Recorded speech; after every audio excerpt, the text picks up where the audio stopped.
Welcome everyone to our, let's see, fourth of the year. And these are the serious, important medical topics. And we have the fun topics at the end of the month. Yeah. But this is kind of a combination of a fun topic and a serious topic. Yeah. Both.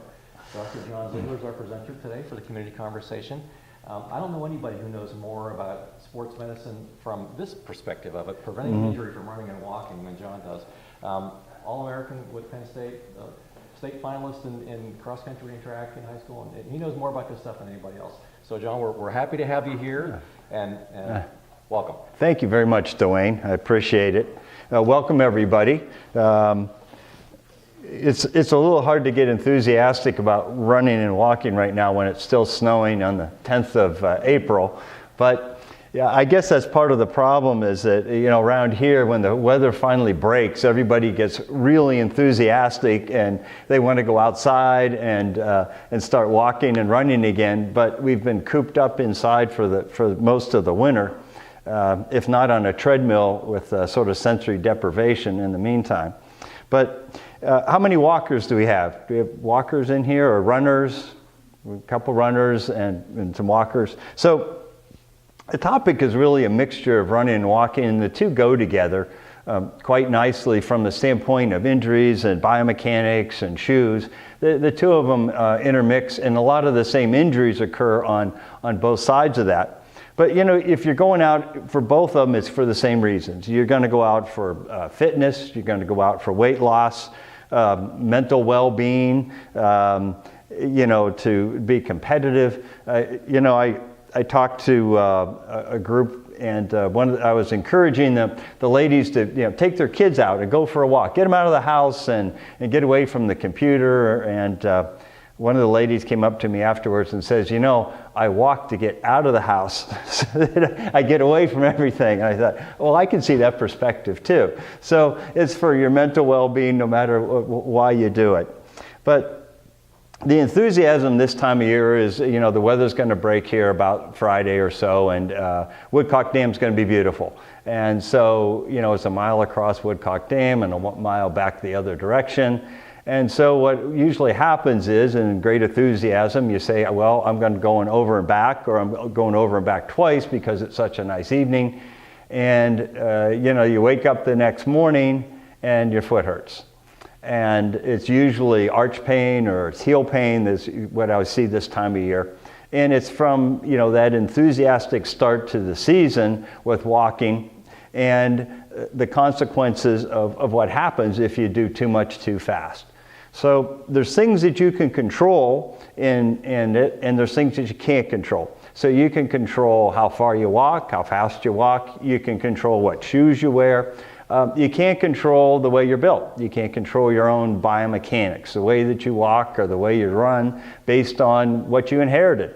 And so the two of those have to mix together in a way that it prevents you from having to stop your activity from injuries.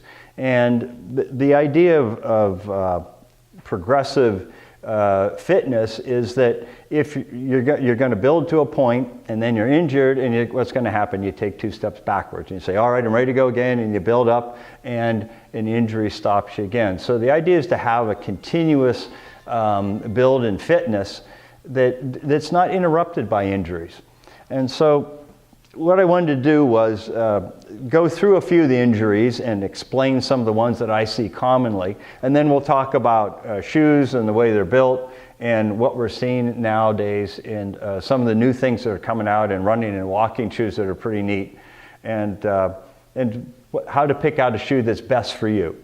And so you can walk into any shoe store in the end, walk up to the rack that's 6 feet high and 9 feet wide, and go through that rack and walk out of there with a shoe that is right for you, without the help of any salesperson who may or may not have your best interest in mind when you do that. So, as I alluded to earlier, one of the more common injuries that I see is heel pain.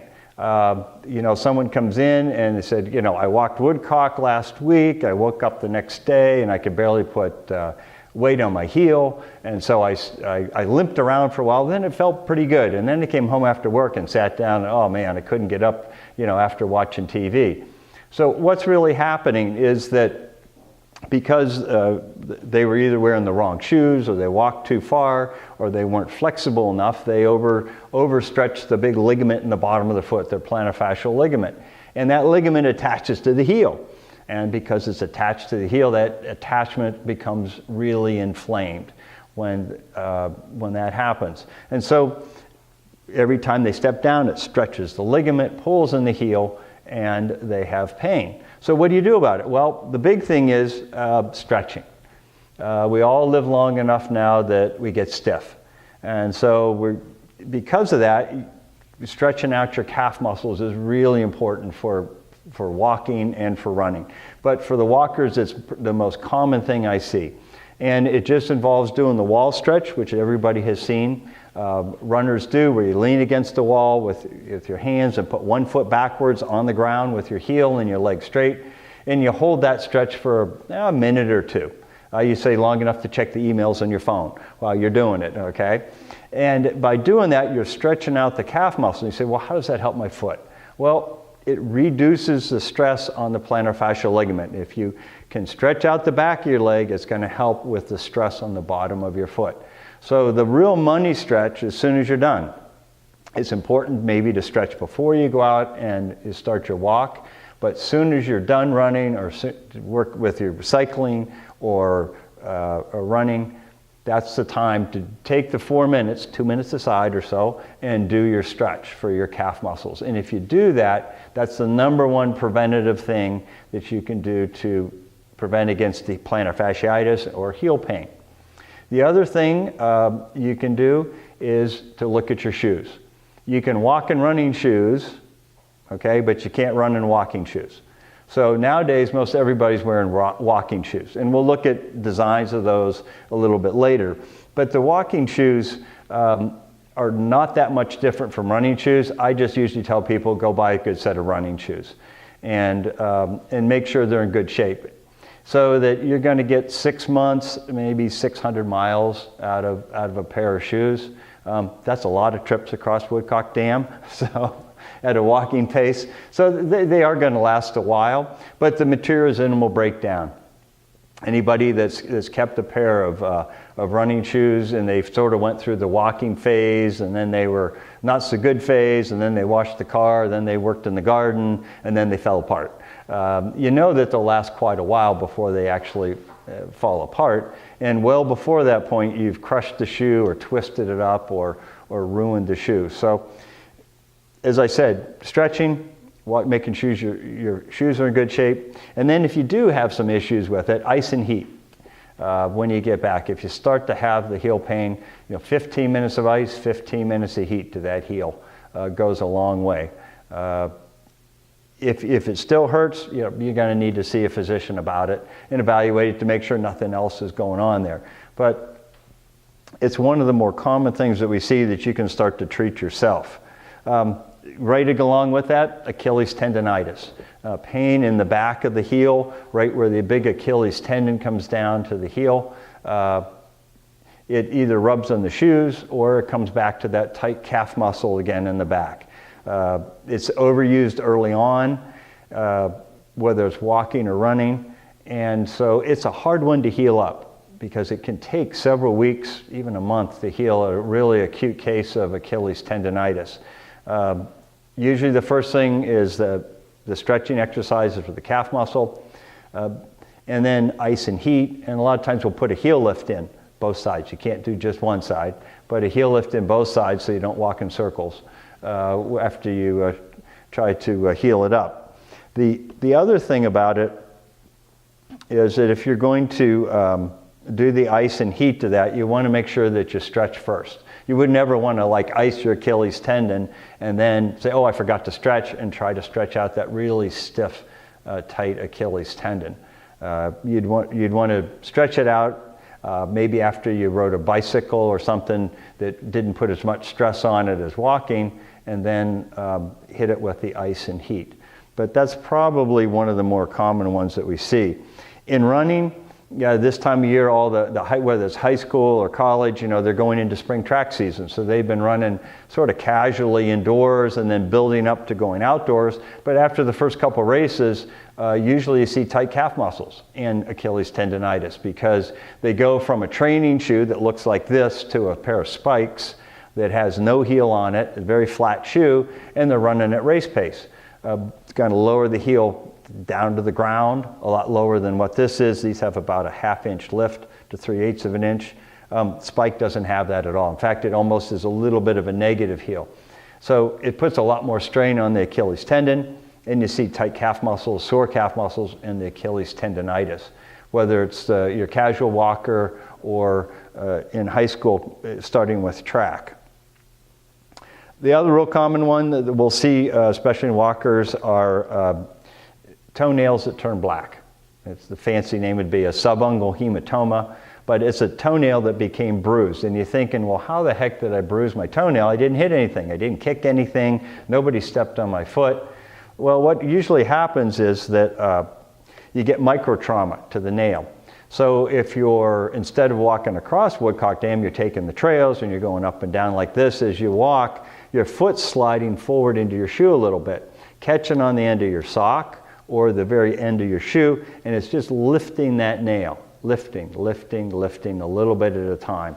And that eventually causes bruising up underneath the toenail, which looks black because it lifts it up off, and you get a buildup of drainage underneath it, and causes pain. While there's pressure there, it may dry itself, it may need to be drained, but you end up with a black toenail. Probably the more common way is if you see like the Pittsburgh half marathons coming up, a marathon. If it's a rainy day, I'll see more athletes with that condition because in the rain, their foot's going to get wet inside their shoe, the foot slips inside the shoe, and now as they trying to grip the inside, you're going to get that micro trauma to the end of their toenails, or again against their sock, or they're going to slip inside the shoe. Especially going up and down the hills of Pittsburgh, you're going to see the foot slide forward. So you'll see that more of that condition. Of course, the way to avoid it, make sure your shoes are laced up tight through the instep, through the top there. Make sure they're a long enough shoe. Especially runners are notorious for wearing shoes that just fit, just at the end of their toes. And they're a lot more likely to have that condition than if you have that traditional thumb width at the end of your shoe between your toes and where the shoe ends. Watch that your socks don't fit too tightly over the end of your toes. A little looser fitting sock in the toe box will accommodate that better. If it's a real tight elastic sock, sometimes you can get the micro trauma and pull the nail up. Shin splints. What the heck are shin splints? They're a pretty popular name. You hear say, "Oh, I had shin splints." What are really shin splints? Shin splints go together with another condition, which is a tendonitis of the posterior tibial tendon, which is a big tendon that comes down the inside of your ankle. And its job is to try and lift your arch. And it ends up on the inside of your foot, just below the ankle. It goes right behind the inside of your ankle bone, and then ends up in the inside of your shin. The muscle is actually right up on the inside of the shin. And so if somebody points to shin splints, they're usually pointing right in the inside of their shin, about halfway down their lower leg. And the reason it hurts there is that's where the muscle is. The tendon can be inflamed down below it, but the muscle up where it's trying to attach to the bone up there, that's where it gets really inflamed. And so if someone is increasing mileage too quickly, or increasing their walking mileage too quickly, or their foot rolls in and pronates too much, and their shoes aren't helping any of that out, it puts a lot of stress on that tendon. And the tendon transfers all that stress right up to the muscle on the side of the shin, and you get sharp and burning pain. And if it goes long enough, you end up with the next condition, which is a stress fracture up in that area. So it's more common in runners, especially high school runners, than it is in walkers. It's not a condition. We'll see more pain where the tendon attaches to the foot. In walkers, we'll see more problems with the actual shin splints up in the side of the leg with runners. Well, what do you do about it? Well, initially, you're going to do ice and heat to that area. If it's been going on for a while, you may have to have an x-ray to make sure you don't have a stress fracture. But it really comes down to the biomechanics. It comes down to when you're standing there or walking, your foot, what position's your foot in? Is it rolled to the inside, and a lot of people would call that flat feet? Or is it sort of neutral in the middle, or do you have a foot that's sort of cupped to the outside? Most of the people that you're going to see, the foot rolls in too much. When you stand, instead of being squared up, it rolls to the inside. And that extra, it's called pronation to the inside, puts a lot of stress on the tendon, that posterior tibial tendon, and the arch. So it goes hand in hand with that other condition I talked about, plantar fasciitis. If that foot pronates too much, it causes both those conditions. You're going to inherit that. If you have feet that look like that, you can go back and thank a grandparent, find an uncle that has a feet just like you do. And if they were active, they probably had some of the same conditions that you're going to have with that foot type. So does it mean that you can't exercise? No. It means that you may have to put some correction into the shoe in order to be able to exercise. And we see that with young kids in track and running cross country. I see it with dancers. You see it with soccer players, baseball players. Those conditions transcend all those sports in kids and young adults right up through adults and walking and running. So when people come into my office with that condition, what do? Well, first you address what hurts, right? You want to get rid of the pain, and that involves ice and heat and taping and things like that. And you may have to do some cross training, meaning if you're walking or running, you may have to ride an exercise bike for a while or use an elliptical that takes some of those stresses away but still allows you to do some aerobic activity. And then we look at your shoes to see if you've got the right shoe that's giving you the amount of support and is a shoe that's firm enough midsole to it, which we'll talk about.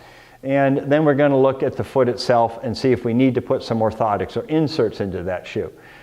Eyeglasses for your feet is what those are, and we'll look at a pair in a minute. But that's going to correct the foot enough that it takes the stress off that tendon on the inside. It takes the stress off the plantar fascia and allows you as an athlete to walk and run without putting extra amount of stress on that condition. So it may take somebody that can say, I can only walk a couple miles before I get shin splints, and now they can walk 5 or 6 miles without a problem. So it helps their biomechanics to be more efficient, and it prevents the injuries from occurring. Anybody have any questions on that portion of it? About, I threw a lot of terms around there for plantar fasciitis and posterior tibial tendonitis and all. So if we're going to look at shoes, what we want to look at is the way the shoes are made. And so these are some shoes I brought, but I want some shoes from everybody else. So if everybody would hand me a shoe, hand me a shoe, and we'll look at what we have. We have everybody in the room has, and we'll look at what I brought. It's fine. No, they're all good. Bring them right over. I'm collecting one of everything here. I promise to give them back with them. Thank you very much. I think I know which one's yours. All right. So this is a collection of shoes that we have. Some I brought and some from our audience. So if we start off with a shoe, we'll look at the way a running shoe is made. And when they talk about shoe, the first thing they talk about is the last of the shoe. And the last refers of two things, the shape of it on the bottom and the way it's made on the inside. Okay? So the last of the shoe, as far as shape, comes in 3 types. There's a regular last, like this one, that has a little bit of a curve to it.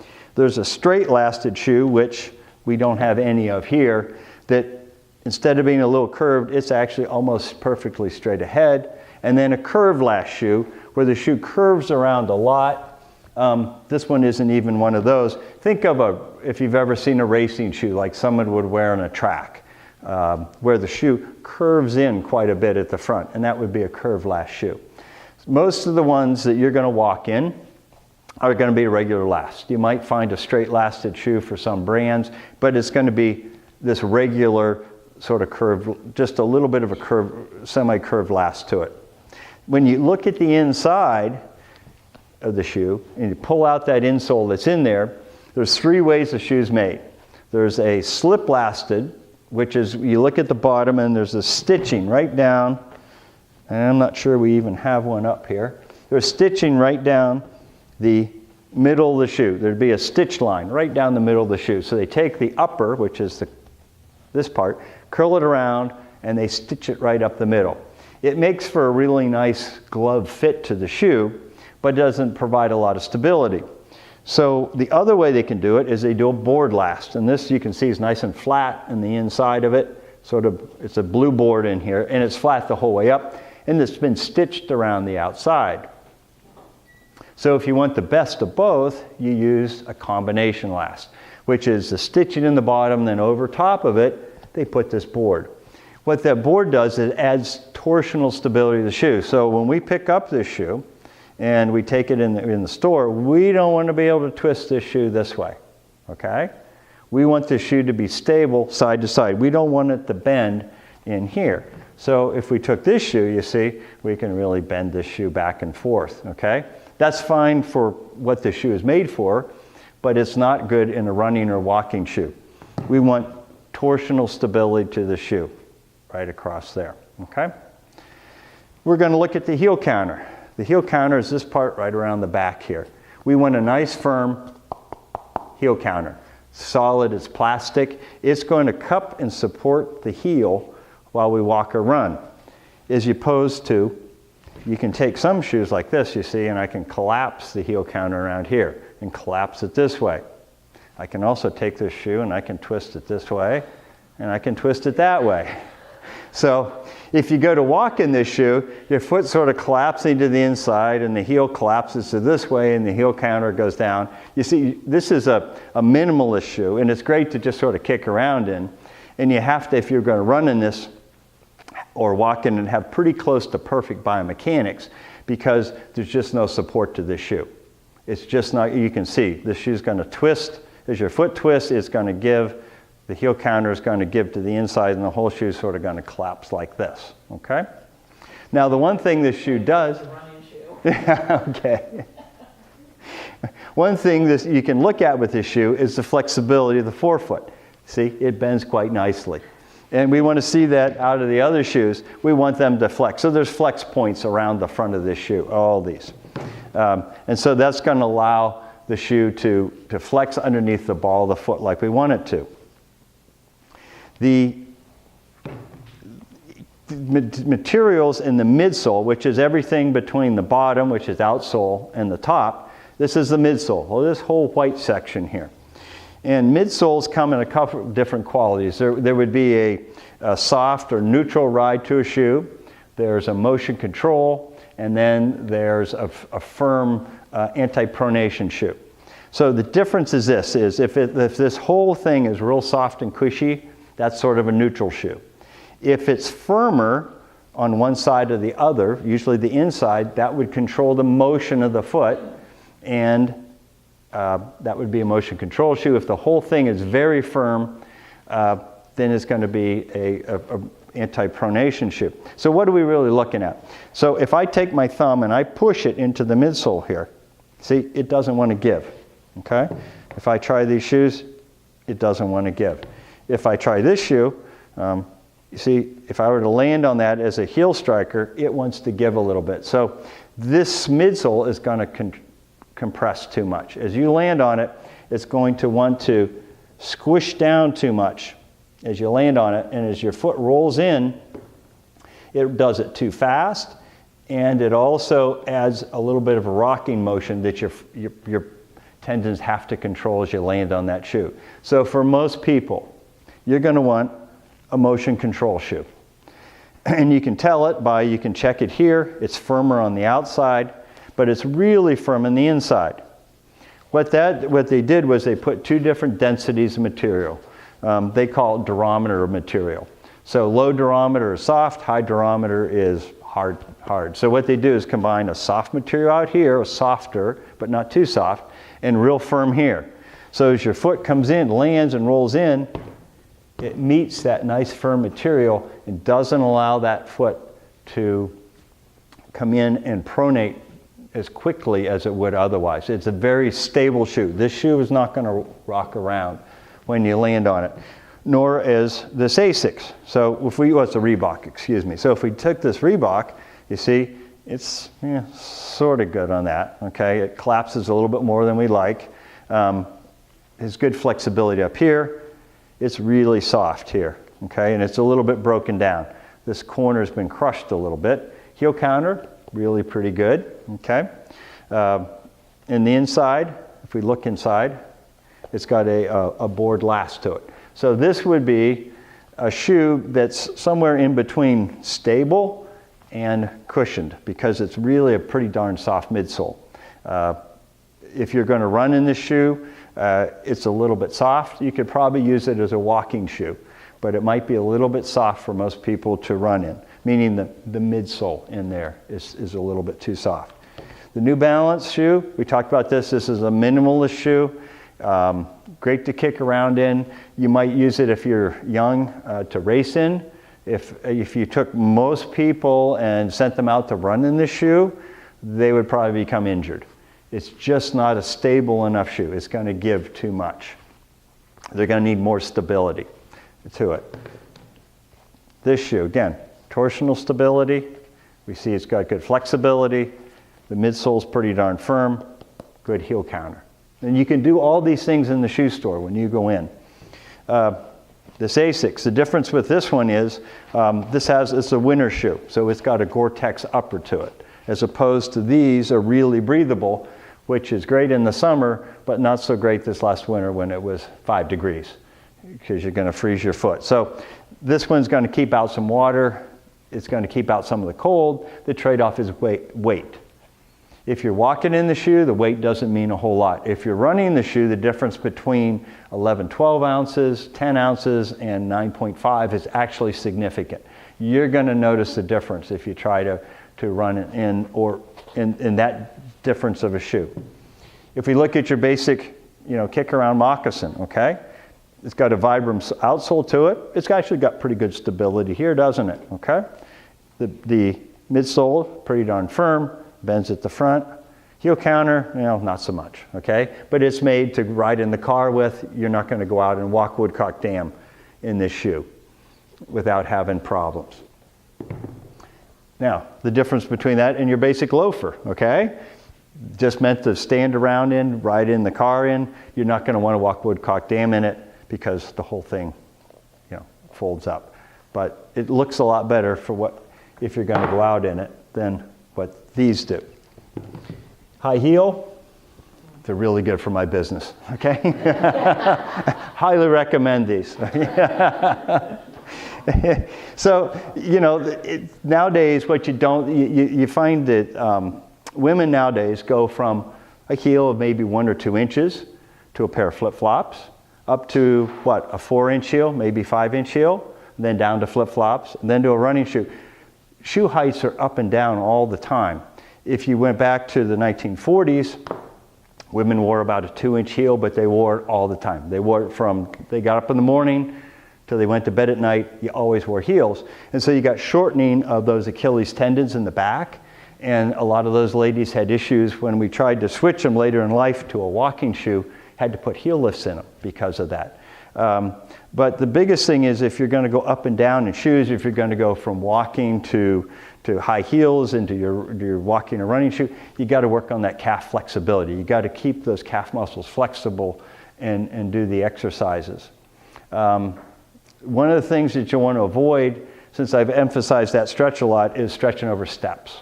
A lot of people get way too aggressive and stretch over steps, and they stand on a step and put their heels down over the edge of it. Way too aggressive for most anybody that's not in high school. Most of us would find that stretch to cause more injury than it's going to help with it. So that's what's sort of traditional about it. to close, one of the cool new things that we found is that if you, is the tuning of midsoles. Meaning that this material now, the shoe companies are working on tuning this. And the idea is how much energy does this absorb or not absorb, percent of the energy that when you land on it, and not give it back. What if this shoe rebounded a little bit? What if this shoe didn't have a spring, but only took up 30% of the energy and was tuned so that when you landed on it, you felt not spring, but at least you didn't feel like all the energy was absorbed down into the shoe. And that's where the shoe companies are headed. In the future, I think what you're going to find is that you're going to go into a shoe store and you're going to try on several different brands of shoes or models, and you'll find that those shoes are tuned to different people. Meaning you'll wear one shoe and you go, this doesn't feel so good. You'll put on another shoe and you'll find, wow, I feel like I can walk in this shoe and I'm getting some energy back from the midsole. And so you'll be able to choose what shoe feels good for you based on what this midsole is giving you back. Nike had their 2-hour project. It was to break the 2-hour marathon. And it was sort of a space race of, if you want to call it that, where they did experiments in drafting and tracks and what the track did and weather. But part of that was the development of shoes. And they had some shoes that would be illegal to race in because of the amount of energy they gave back. But the spin-off on that was they have shoes that you can buy that are, instead of losing 60% of the energy, maybe you're only going to lose 30%. So that's where shoes are headed, and that's sort of exciting. I don't think they're going to be cheaper than what they are now. I can't imagine what they're going to cost, but I think in the end it'll be worth it. Do Dunham's sell the illegal ones? The illegal I think you have to special order those. Yeah. What questions do we have? Yes? Where do you buy your shoes, John? You know, I have bought some at Dunham's up there. I've bought some up at Erie at the stores. Of course, the internet. You know, do I buy them on the internet or do I go to a store? I'll usually go to a store and buy shoes, at least a few pairs of them there, so I know what's going to fit. If you're going to buy a second pair of shoes, and you can go on, one of the big retailers online that have athletic shoes, and you know, okay, I wear this model and this size, you know exactly what you want, it works. If you're going to order a pair of shoes off the internet and you don't know that, and you've never tried them on, a lot of times it doesn't work out because you don't know what that shoe's, how it's going to fit. You don't know the ride of the shoe. So I will use some of the local stores in Erie. There's the Erie Sports Store, there's the Achilles, there's you name them up there. In Meadville, you could go to Dunham's. If you're going south, you can go down to Sharon. But it's important to try on a few pairs of shoes. And so till you know exactly what you want to wear, then it's a good idea to try them on. Usually you'll try on 5 brands and you'll say, 2 of these don't work, but 3 of these I could choose from because I think they're going to fit the volume of my foot and the shape of my foot. Then you can choose from those. So what I'm really saying there is there's no one brand of shoe that I recommend, because that's always a question. You know, what brand or what shoe do you recommend? What brand fits your foot, and what one do they make within that brand works for you? Yes? Going off his question, do you have any thoughts on the expertise of the staff at the Achilles Running Shop? You know, I've worked with them before, and most of the time they do a very good job up there at fitting you and looking at your foot type. If you go to some of the larger cities, or if you go to State College and there's stores there where they have a lot of very professional people that are going to fit you differently than if you walk in and pick something off the shelf with it. I taught you how to look and identify the wrong, what to pick on this, but sometimes someone in one of the stores go, you know what, I've got another shoe that fits very similar to this shoe that you're already trying on, and they can guide you the right direction. And they're going to have 2 or 3 different brands to choose from with it. Yes. How about insoles?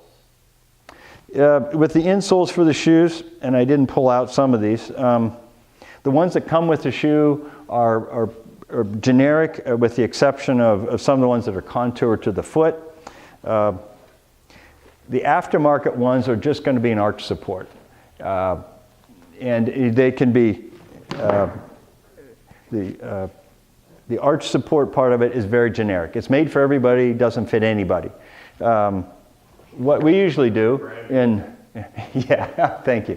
One of the shoes I didn't collect. So what do I do? Well, we do orthotics or customized insoles for shoes, and it's based on the biomechanics. So if someone comes in and has a history of Achilles tendonitis or plantar fasciitis or the shin splints, and we're going to look at it and say, okay, why did this occur? So half of it is, of course, curing the injury. The other half of it is, why did it occur, and let's not do it again. Okay? Because if you're going to go out and walk and do the same thing all over again, you're probably going to have the same injury all over again. So after you evaluate the biomechanics, then you can make a custom insert for the shoe. And it's an orthotic. It's made out of plastic. Sounds hard, but if you put it on the counter, it flexes up and down quite nicely. So think of it, how it functions under 3 to 6 times your body weight, which is 3 times when you land on it walking, about 6 times if you're going to run on it. So how does that device flex under 3 to 6 times your body weight? This is another type of it. Again, plastic, but if you put it on the counter, it flexes.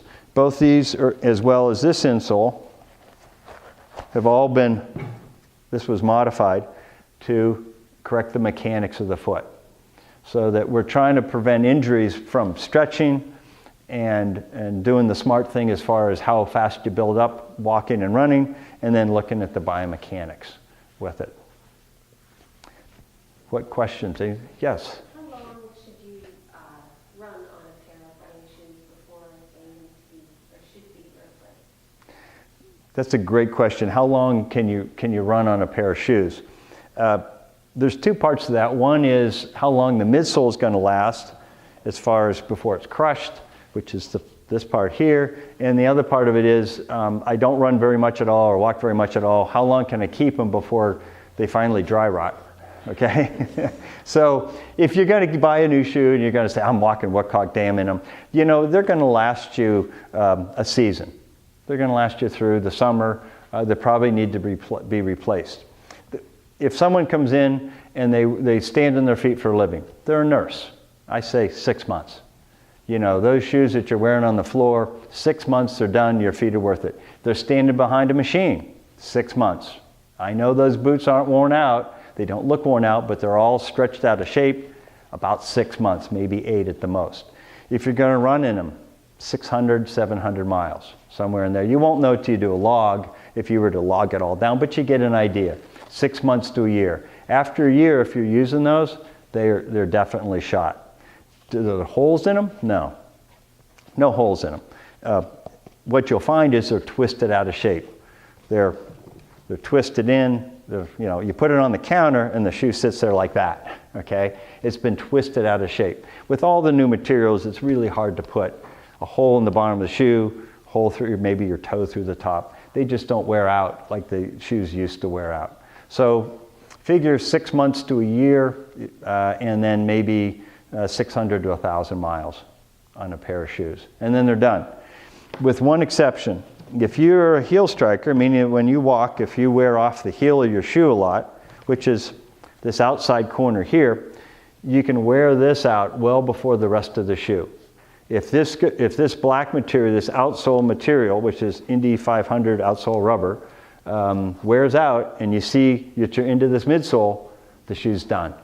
No matter what else is going on with the shoe, if you wear out that corner, you've got to throw out the shoe. Because otherwise the angle that your heel is going to come down at is going to be really extreme, and you're going to have an injury from that. So unless you have perfect body mechanics, Yes. you really should be buying orthotics, getting. You know, you can function. You don't have to have orthotics in the sense that you have a biomechanical limit, so that you may be able to go out and walk the dam 2 miles, and you'd come back and I'm just fine. And yet your foot pronates and does some of these things. So I'm not saying everybody needs orthotics, but the further you're going to push yourself, meaning, okay, instead of 2 miles, I'm going to try and walk 4 or 5, now that's going to show up. Now those, whether you overpronate or not, that's going to make a difference. So even running, everybody in high school doesn't need orthotics, but there's a significant number of athletes that I see that do, or even at a college level. Maybe it doesn't even show up till they start to run in college, and instead of running 30 or 40 miles a week, they're running 50 or 60. Then we say, wait a minute here, your mechanics are what's going to stop you with the injuries. Does that make sense? Mm-hmm. Yeah. Is there a lifespan for the orthotics? Do they wear out? Is there a time whenever they're done? The ones without a top cover will last quite a while unless your dog eats them. Dogs love these things, okay? For some reason, they love them. So this top cover can wear out. The plastic really won't wear out. This type of device is pretty much indestructible. I'll get these back in 5 or 6 years, 2,000 or 3,000 miles on them, maybe 4,000 or 5,000, and refurbish them, have them sent back to a lab, refurbish them, out the door they go again. So they can last years and years, depending on the materials. Orthotics are something a little bit like glasses. If your glasses don't work, you don't say, I don't need glasses. You say, well, something's wrong with the way my glasses were made. Well, if you have orthotics and you say, well, they're not working, chances are something needed to be changed with the orthotic from the beginning. So many people try them. They may have bought some that were over the counter or something and say, well, they didn't work. Well, the materials weren't right. Something was wrong in that mix. Is a 3/4 length one like that, is it going to stay in place on its own, or do you need to put a piece of tape or something to hold it from moving around in the shoe? This length of device, because you're standing on it, stays in place. And the material on the bottom will actually stick to the shoe. It won't slide forward in there. This is one that you stand on. This is actually ends up under the sulcus or right up behind the toes. The ones that are back a little bit further back into here, a lot of times we'll trim the insole. It's a little arts and crafts project for the athlete where I show them how to trim the insole, drop the orthotic in the bottom, and it's locked into the shoe. It can't go forward or can't go back in there. Orthotics work when you forget they're in there. You don't even know they're in there.